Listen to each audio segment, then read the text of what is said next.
মনে করেন auto, CNG, গরু, শুধু 2টা সার্ভিস থাকবে, ফাস্ট ট্র্যাক। এটা গ্যারান্টি আমরা প্রত্যেকটা ড্রাইভাররাই দিতে পারবো।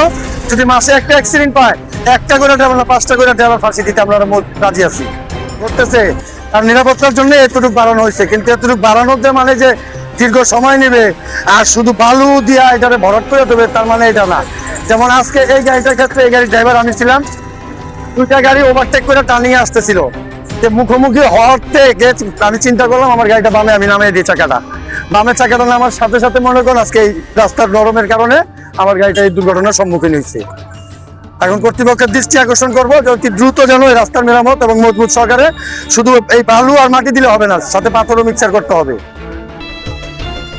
এটার মূল কারণ হইতেছে একই রিক্সায় মনে করেন অটো, সিএনজি, গরু, শুধু 2টা সার্ভিস থাকবে, ফাস্ট ট্র্যাক। এটা গ্যারান্টি আমরা প্রত্যেকটা ড্রাইভাররাই দিতে পারবো। যদি মাসে একটা অ্যাক্সিডেন্ট পায়, একটা করে ড্রাইভার না 5টা করে ড্রাইভার ফাঁসি দিতে আমরা রাজি আছি। একসাথে তাদের সাথে আমরা ট্র্যাক থাকবে, একটা লোক রোডে মারা যাবে না। আপনি একই রোডে গরু, ছাগল, মোষ, দোকান, ফুটপাত দখল দিবেন, আগে রোডের নিরাপত্তা দেন, তারপর আইন করুন।